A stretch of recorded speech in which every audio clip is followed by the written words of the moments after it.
Hello and welcome to another episode of Marketed Not Live, the show for marketers who want to know what's going on in the world of marketing, whether that's social media, maybe it's emails, bots, branding, PR, the works. You've come to the right place for sure. This is the official show/podcast of Marketed.live, the event, which is on Tuesday the 25th of September 2018 at the wonderful Nottingham Contemporary in Nottingham. It's only a couple of weeks away now, so if you haven't got your tickets yet, now's the time to do it. Go and book that ticket now. And the reason that I'm asking you to do that is mainly because we want you to buy a ticket. But did you know that according to Edison research, 75% of people who listen to podcasts actually take action based on the host getting them to do something or asking them to do something? And we know that thanks to the wonderful people at Podcast Websites who are sponsoring this podcast show and also the event. Podcast Websites is the world's leading podcast platform. Go and check it out at podcastwebsites.com. They've been fantastic at helping us get this podcast on the road and giving us some helpful advice on how we can make this better. Now, in this episode, I am absolutely thrilled to welcome someone who is a very good friend of mine, and certainly we've talked before about the world of our journey and how we've got to know each other. She's a great marketer, she's a great speaker, she's got her own podcast, which we'll tell you about in a minute. And also, incidentally, this is actually the second time we've recorded this podcast because we loved it so much the first time. We thought we'd do it again. Thought we'd do it all again. You know, nothing to do with running out of storage or anything like that. No, it was just we wouldn't be that unprofessional. No, we would not. We just thought we could make it better. Yeah. So this is version 2 actually, which is something that happens in the world of marketing and creating content, right? Exactly. Ladies and gentlemen, it's Teresa Heath-Wareing. Yay! Thank you. For the second time. For the second time. Oh dear. We might actually go insane by the end of this recording though, so you're in for a treat. That will melt because it's quite warm under these lights, and we've just sat here for like over half an hour talking, and now we're doing it again. So if we start being really jaded towards the end, that's why. I mean, just switch off and we'll get it on the stats, like what our listen time will. Yeah, they'll get through and they'll go, they've lost it now. Yeah. They've lost it. Or it'll get better. I'm hoping better. I think better. I think better too. Now, look, Teresa, we all know you as Teresa Heath-Wareing, but certain parts of the world know you as the British Amy Porterfield. Yeah, I love that story. Tell us that story. Go on. So, first year I went to Social Media Marketing World, I was sat next to this lovely lady who, oddly enough, I had downloaded one of her lead magnets, and I didn't realise until I found her on Twitter and thought, oh my God, I know you. How weird is that? Small world. Anyway, sat next to her talking. We both ended up going to the session about how to speak at Social Media Marketing World. And she was really kind and was like, you need to speak. You're going to be amazing. You're like the British Amy Porterfield. Because I think my hair is dark and, it's a bit curly, and so is Amy's. And anyway, we talked about this. And the second year I went, I am walking into the event. It's a huge event with thousands of people. And someone behind me shouts, hey, British Amy Porterfield. And you turn around, the swish of their hair. And I turned round, and this woman who had met me the year before was howling with laughter. She's like, A, I can't believe that I shouted it, but that you actually turned round. You knew it was you. So this is now like a running joke that I'm the British Amy Porterfield. I'm not sure what Amy would think about that. In fact, when I met her in June, we went for coffee, which was amazing. Someone said to me, are you going to tell her? And I couldn't bring myself to tell her. No. However, the next thing her and I are doing is she invited us for dinner, my husband and I, which was lovely. And when I go back over, which hopefully will be in October, I might get the courage after a wine or two to tell her the joke, and she'll probably tell me to leave the house by then. But just get an Uber at that point. Yeah, just have it on standby. Get ready to just press. in case press she's like, "There's a stalker here." Yeah, this is get crazy. out of my house. Yeah. Don't download my online course anymore. anymore. Again, You've bought it enough. I get it. Yeah. Well, look, everyone's unique and everyone's got their contribution to make, and you certainly have a contribution to make to marketing in the UK, right? Thank you. Tell us a little bit about what you do in your business. So I am a social media marketing consultant, trainer, and international speaker. So we have an agency, but then what I really love to do is training and teaching and helping social media managers and entrepreneurs be better at using social media to market their businesses and to grow their businesses. That's what I love. And I have my own podcast. One of the ways in which I help people and add value is through my podcast, which is Social Media Marketing Made Simple. Great podcast. Thank you. And I love it. I love getting on there each week and sharing advice and tools and tips and strategies. And that is kind of my theme, is that it's got to add value to you. You've got to be able to, each podcast go, I'm going to try that. I'm going to give that one thing a whirl, or I'm going to try that strategy or whatever. So yeah, I love it. We're going to call you Mrs. Value from this point onward. Not the British Amy Porterfield, Mrs. Value. Feel free to shout at her at MarketEd Live in a few weeks. when you see me. Just, yeah, I love that. Shout anything at her. We'll see what happens. Yeah, I love that. Oi. Yeah, I'll answer to anything. It's obviously all about me. Oh, they're shouting me, obviously. Andrew and Pete, me? No, yeah. It's Is just that a name. me? They call me. It's like a fun Sometimes thing. they call me Andrew. Yeah, no, I'm really not that into myself. I'm sorry if I sound like I am. Let's look at this let's talk about this adding value thing, because one of the things I want to talk to you about today, it's not quite social media, but it is connected to that, because it's all marketing, right? I want to talk to you about email, because a lot of people, I think, when social media came along, kind of see, to an extent, some people still see it as the silver bullet that's going to transform their business. Oh, we need to do social media. But actually, what are the problems with social media, and why should people still think about email as a marketing tool? Okay, so I think email in general is never going to go away. And I think people have tried to think that it will. They've looked at other things and are convinced that things are better. But actually, for me, email is still super important in your toolbox of marketing tools. The thing that I always talk about, and you have to remember, is when you're using social media, and obviously I love social media, but when you're using it, you're marketing on borrowed ground. It doesn't belong to you. That platform doesn't belong to you. The people on it don't belong to you. So one of my most popular social medias is Twitter. I've got sort of, I think, about 13,000 followers on there now. But if Twitter closed tomorrow, then I have no access to those people. So for me, the kind of ultimate goal is getting them on my email list. It doesn't mean, though, once they're on your list, you have to forget about them everywhere else. Not at all.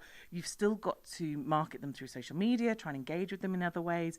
However, at least you own that email list. At least they belong to you. So for me, email is still a really strong part of any marketing mix. So it's really valuable. Let's go through some of the process stuff then with email marketing.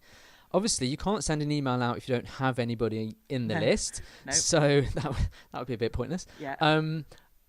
How do we get people on the list in the first place? Okay, so for me, the way that I get people on our list is I look at lead magnets. So a lead magnet is effectively some kind of information or value or some kind of tool that you're going to give them for free.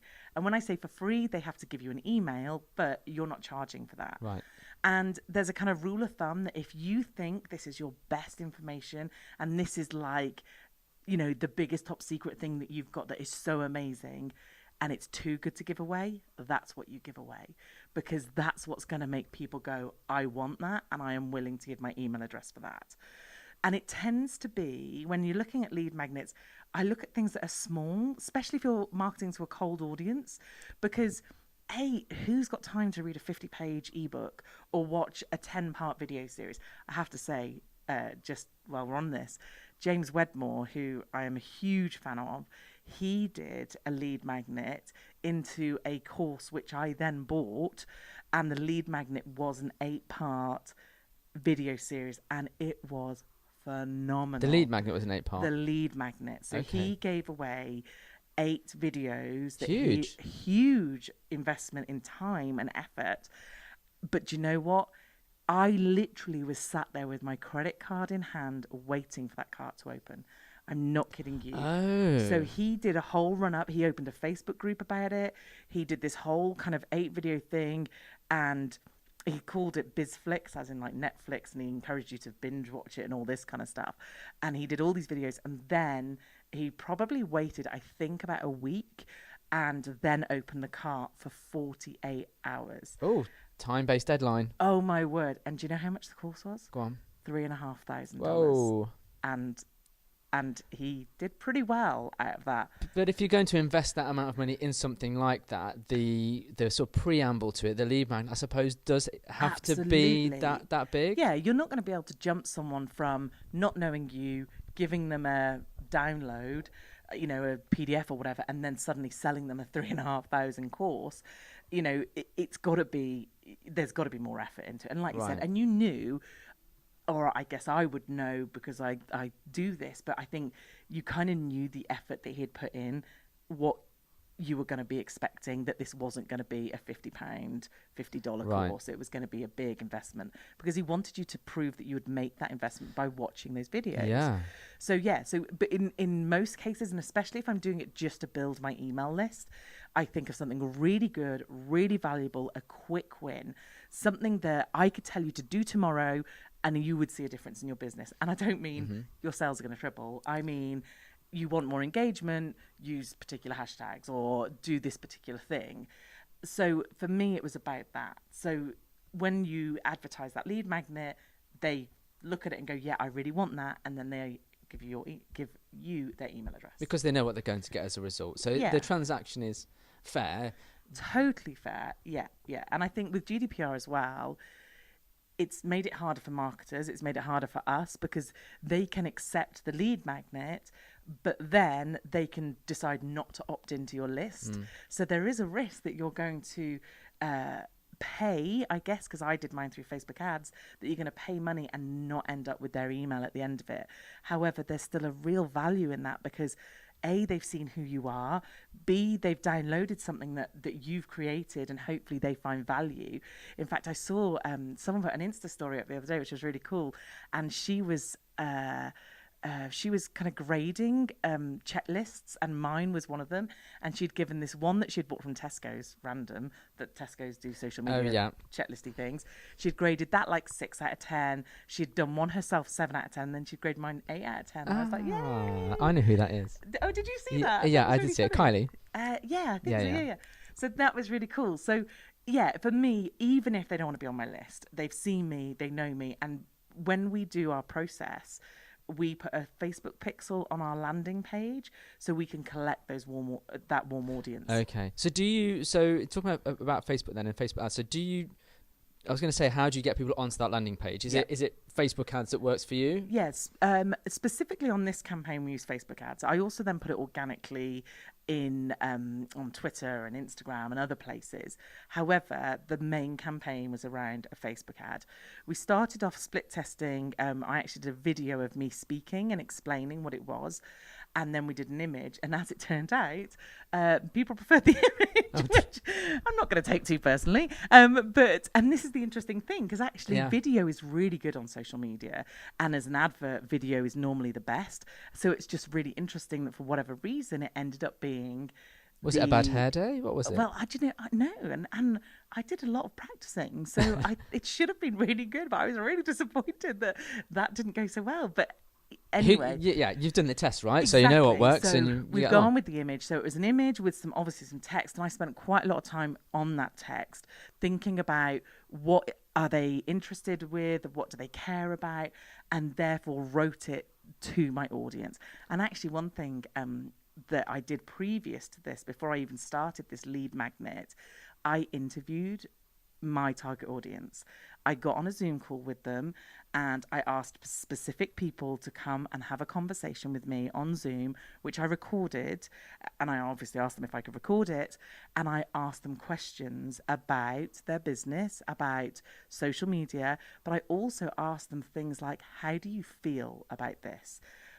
Because I wanted to get those emotion words. I wanted to really understand who I was talking to and what they felt about it. Because if you can market to someone on an emotional level, you are kind of getting straight through that noise. You are getting straight to them. Because you know what? And what was really funny about James's lead magnet, within the first 30 seconds of that first video, he spoke so directly to me, I can't tell you. He said, hey, British Amy Porterfield, buy this course. Teresa, get your credit card out. The course is coming.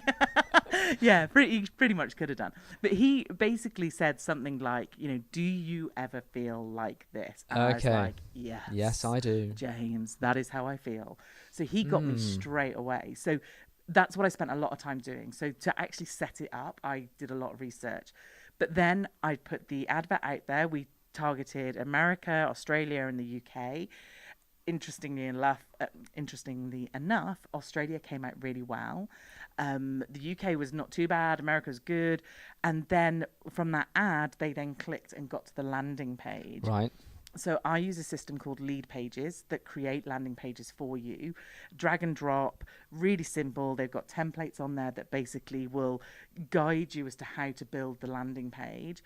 And when you get to that landing page, it matches the ad.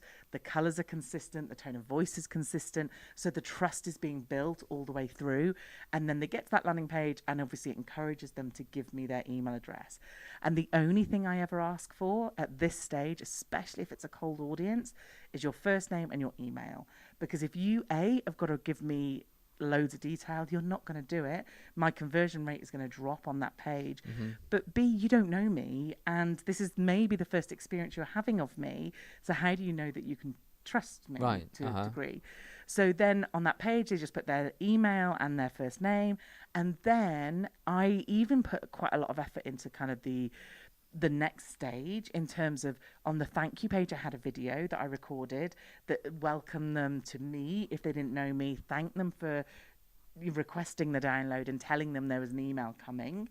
So, hopefully you're getting kind of a real personal touch there.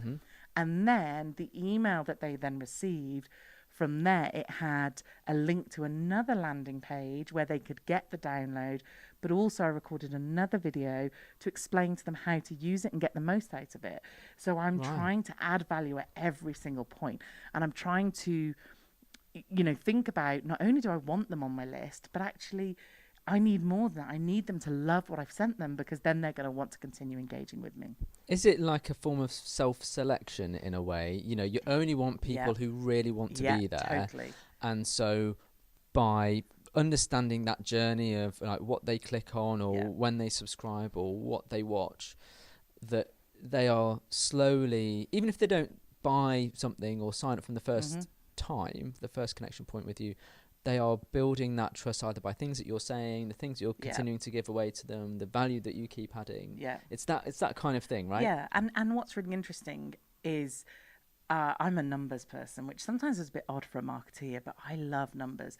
So seeing the number of people that saw the ad, so your reach on Facebook, the number of people that then clicked, the number of people then converted, and then what I've now got is not only can I see the number of people who opened that email and clicked on the email, but I can tell whether they've actually got the download, because they've had to go to another page to get it.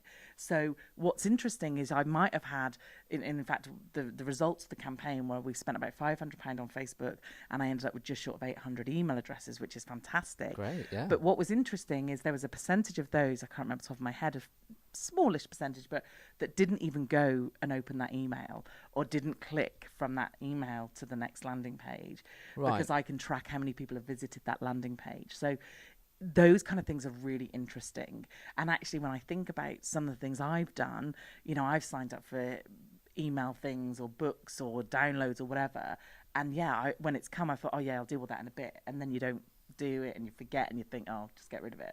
So that's really interesting to kind of track how many people are going through the entire process. Are those people still valuable that don't necessarily go through the entire process? How do you use those? I think for me, less is more. Okay. So I would rather have 500 people on my email list who loved me than having 5,000 who vaguely engaged. Meh. Yeah, exactly. Yeah. So for me, these people who say, I've got a database of 25,000 people, it's like, that's cool, but actually, how warm are they? Right, how engaged are they? So for me, with those people, it's about, there was obviously a need because they signed up in the first place. If they haven't agreed to receive marketing emails, I've still caught them in a custom audience on using the Facebook Pixel. Yeah. So I can go back and give them something else, because do you know what? They might not have wanted that particular thing. Right. It might have been that actually a checklist doesn't work for them, but a video series does. So then when I go back again and I retarget to those people, because like I said, there's obviously a need. There's obviously something there that they're interested in. So I will, in fact, my next set of ads are going to be about the podcast, and it's just literally going to be, I've got a podcast, go and listen to it. So it's not going to get them to try and do anything. So I would do that in between, then doing another lead magnet. But that lead magnet might be different. It might be focused on something different. It might lead into something else. So it's just trying to work out what they want and who they are and that sort of stuff. So when they're on your email list and they're fairly qualified in terms of they've downloaded the lead magnet or one of the lead magnets or whatever, how do you use that list? How do you use that list to communicate? What are you communicating about? What are you doing with it once they're on it? So I have to say, I'm not as good as I'd like to be in case of getting organised. But what I try and do is probably every other week, every 3 weeks, I'll send them an email, and it's all about adding value. That's all it is. So ultimately, at some point, there'll be something that I ask them to buy or something that I ask them to do specifically. However, it's about saying, I've just recorded these episodes on the podcast. I've given you some great advice about this. Go and check out a blog post. Go and see a live video I did, or whatever it might be. I always try and include a call to action, and I try and pick one for each email. I don't like lots of links in emails and things. So, because obviously there's going to be one that you want them to do more than anything. So just give them that one. You just want it to be clear. Yeah, and I want them to know what direction they're trying to go in. I joke that people need to be told because we're all a bit lazy and a bit... Well, we haven't got time to think sometimes, have we? We just need, what do you want me to do? Tell me what you want me to do. Come on, Teresa. And I will do it. Yeah. You know, so in fact, if I want you to follow me on social media, I will say, go find me on social media. Right. And obviously I will link up my Facebook. So you put links on there, but the one thing that you want them to do, that's fairly obvious in the email, right? Absolutely. So then on the second or third email I sent them, it said something like, you know, I'm most active on Instagram, go follow me on Instagram, or connect with me, or talk to me. Also asking questions in those follow-up emails are great. And I love it when I get responses. And do you know, it's ace. I don't know about you, but it's so cool when you email out, because people do often get tumbleweed when they email out. So when someone goes to the effort to come back to you, I love it. I've got another lead magnet going as well at the moment, where it's 5 ways in which they can increase their Facebook followers, which is a real tricky thing, I have to say. So people like this lead magnet. And on the first email, and it's a 5-part email course, so it's 5 emails over 5 days. And the first email says to them, reply and send me a link to your Facebook page because I want to go and like it for you. And also, nice. I do always go and like their page, and I always comment on it, and I always try and say something positive, and I always try and give them a tip. So I personally reply to all of these. The team don't reply because I feel like I've reached out and told you it's got to be me. Yeah. So, and I love that. I love it when people reply. So if you're ever on my list and I ask you a question, please email me back and say. Do the thing that the call to action suggests. I think that's really interesting about how you're inviting people to engage in that way. And I suppose, if it's reply, it comes in via email. So you're still using the channel of communication with that. The other thing that's super important why you want people to reply is you get added to their safe list. Oh. So that is one of my main That's a knowledge one we didn't have in the first version of this podcast. You'll be glad we recorded 2 now. But so if someone hits respond and they reply to your email, you are much more likely to get that email delivered in the future. So for me, it's a really good one. The other thing I didn't say in the first recording, which I'll say now, is also all my emails are text only. I don't send HTML emails. Right. What do you use to send these emails? So I'm using currently Drip, which is a great product from Lead Pages. They bought Drip a while back, and it is a really good product. But I'm actually moving, which I feel so bad about. Sorry, you Drip. Traitor. But I'm actually moving over to Infusionsoft because the ability of what Infusionsoft can do and what I now need it to do, because I'm moving into real funnel stuff, is so much better. And there's a e-commerce side of it, so I can take payments through Infusionsoft and all this sort of stuff. So for me, that's now going to be a really good one to use. But I have to say, it's not cheap. It's actually really quite expensive compared to something like Drip. I used to use MailChimp a very long time ago, and at the point where they weren't doing all this stuff, and I realised that they didn't quite cut the mustard at that point, and I moved away from them. I know they're better now, but for me, you do need to pay if you want some of this cool functionality. Drip is a really good start and is not so expensive. If you're really going all out, then Infusionsoft's where you probably need to be. Like most things, there's a whole series of tools, I guess, at various levels. Some that are free, some that have got a freemium model where you pay, and then you've got, you know, some serious like enterprise level stuff. I think it's just interesting how, you know, when you're talking about email, you're talking about the list of actions that take place. You know, that you've thought out what the flow is, what you want people to do, how you want people to engage, and how qualified they then are as a result of that. In the future, where is this kind of stuff going? Is there a long life for email? People talk about us getting bored. We don't have any attention span. The open rates and stuff aren't maybe as good. Is there still a future, or are we all going to go down the route of bots or something else? What do you see? For me, I see now we need to have a mix. So people often think if I've got you on my email list, I can forget everything else. And that's not the case, because as we talked about before, open rates aren't great. So just because I'm on your email doesn't mean A, I even opened your email, or B, read it properly. So for me, you've got to use that as a channel along with all the other channels. I love the bot thing. I love Messenger as a tool. However, go back to this. You're marketing on borrowed ground. It doesn't belong to you. If Facebook change Messenger tomorrow, then it changes how your marketing works. So actually, for me, it's brilliant, but again, as a tool alongside email. I also think the reason why open rates are so good on Messenger at the moment is because people aren't used to it, and not many people are doing it. So therefore, we're not as numb to it, if you like. And I have this awful habit of, I don't like numbers on my phone. Do you have that? Don't like numbers on your phone? Like, you know, when you get a notification as a number next to like your emails. I see. So I have to get rid of them all. It's like a real weird thing. And doing social media, can you imagine how hard that is? Yeah, I have to ignore I think I'm the kind Facebook of app. past that No, point. I have to ignore the Facebook app, but emails and Messenger, I need to get them open to see them. Yeah, so I think that's one of the reasons that messages are so much more effective.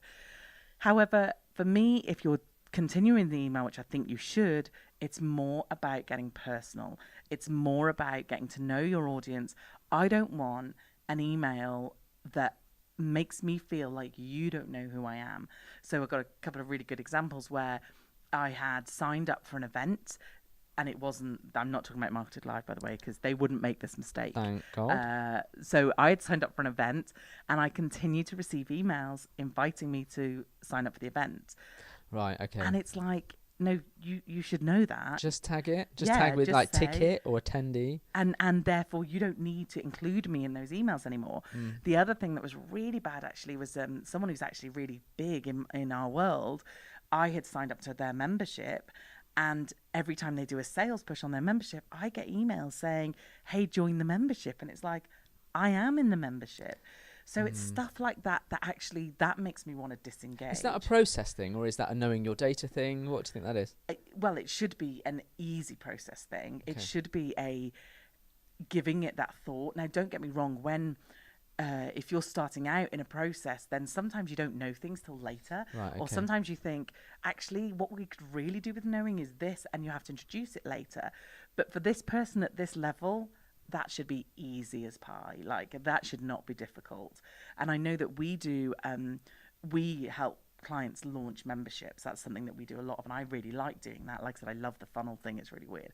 But I love sitting there and planning it all out from start to finish. And because we've done it so often, now I know where we need to include certain things. But, you know, this one particular client that we've worked with, you know, they had to write like nearly 50 or 60 emails for their process. So, wow. But it's about knowing, you know, even from the slightest details. So with her membership, we know where they've come from. So we talk to them slightly different. Even though they've ended up with the same membership in the same group, we want to talk to them slightly different because they came from this avenue or this route. And actually what we're doing with her for her next launch is we are getting even more personal, where we are doing very specific ads to very specific people. They'll go to a very specific landing page. They'll receive very specific emails, because her audience is fairly wide of people that she can reach. And one of the things that we felt we could have done better was really go down deep into some of those levels. Okay. So personalisation and getting really involved in that, and we see a bright future for totally, email, totally. which is good, because it's all part of that marketing mix. Well, as you know, the event this year, MarketEd Live, has a theme of the future, which is why we're asking those sorts of questions. I want to ask you a few quick fire questions. I mean, say quick, it depends on how long you take to answer them, of course. And I do take a while, so I apologise. No, not at all. Let's look at last year's event. Who did you like seeing at last year's event? So last year, I think sometimes when you go to events, you think you and I do lots of events, and we go to the States, and you see lots of people talk, and you think, I know lots of things. And sometimes you can go and think, what did I get from that? But I have to say that with your event in particular, there was lots of great information, but also Andrew and Pete, for me, they are super entertaining, which is, kind of, no, I love Andrew and Pete. They're cool. All right. But they are really entertaining. And I think to be a speaker, you've got to have some personality, because you could have the best information in the world, but if you're dull, no one is going to hear it. Yeah, bore off. Exactly. I'll start doodling, go on, Twitter. Anyway, but they're really entertaining. But actually, every single time they tell me something and I think, oh, okay, that's interesting. Or I didn't think about that. Or, so they were brilliant last year. Love them. They frame things in a certain way that make you think differently. Yeah. And do you know what? For me, although I think I have a bit of creativity in me, I am not as creative as they are. They think of some off the wall ideas that I some would say brilliant. Odd or weird. They would about them. Yeah, in some cases. I'm going with that. I love them. Yeah. They're gonna throw us off the speaker list for their event. When they hear this, unfortunately, no, we do. Paul and Teresa can no longer speak at our event. No, we Dear love Paul it. Ince, not a person, on purpose, the wrong type of email. Dear Paul Ince. Yeah. Please come to my event. I'm a speaker.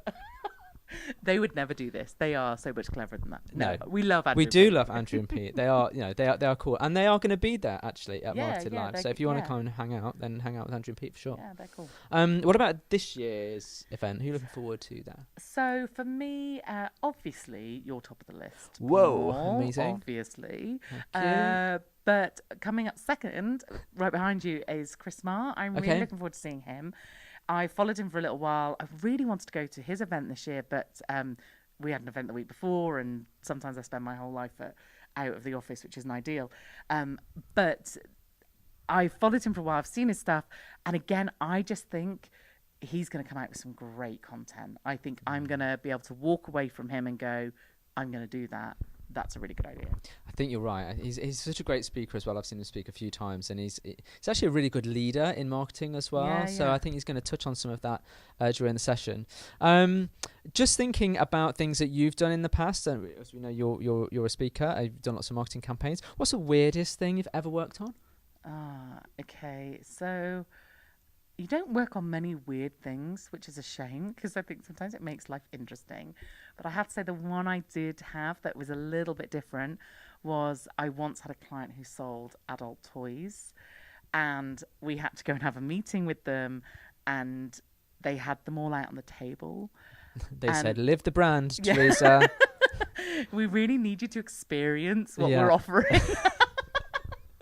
So, and what was really funny is they were all out on the table, and obviously I'm not a prude, or I wouldn't class myself as a prude, but some stuff I literally had to pick up and go, what is this? And is this like, do you know what this reminds me of? You know, like Sunday supplements. Have you ever seen some of these Sunday supplements where you're showing your age now, Paul? Well, yeah, they're sort of designed for slightly older people.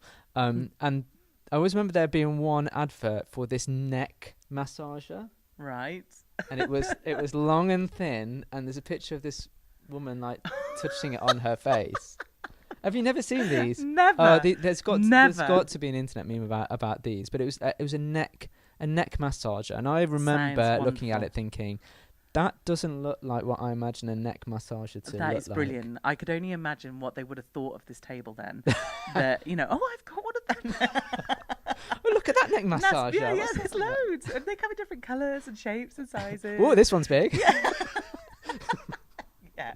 So that one was really interesting. Really interesting. Well, you know, there's obviously a market for it. And there totally is. And you know what? It's a big market. It's a really affluent market as well. Lots of money to make. Lots of money to make. So there's your market if you want to think about specialising in anything. If you're looking for a new career. Yeah, try and get that email out.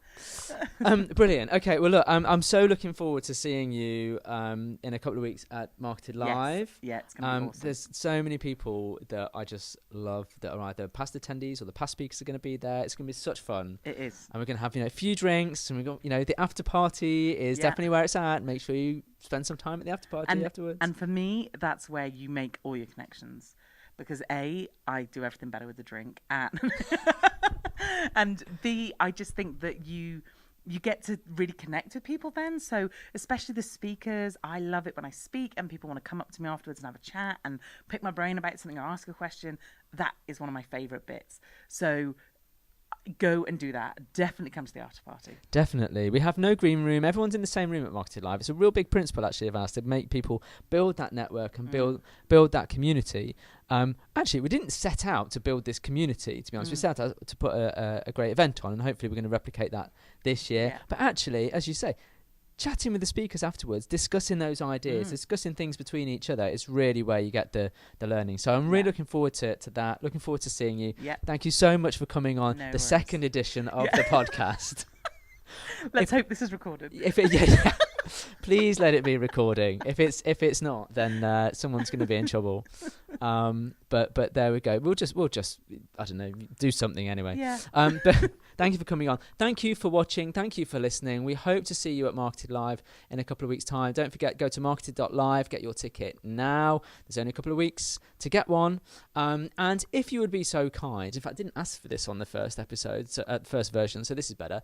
If you are listening to this podcast and you have got to this point, well done. Yeah. But please do go and leave us a review or some kind on Stitcher and Apple and Spotify and all the rest of it, because that helps apparently. It does help. So please do that, and thank you again. We'll see you next time.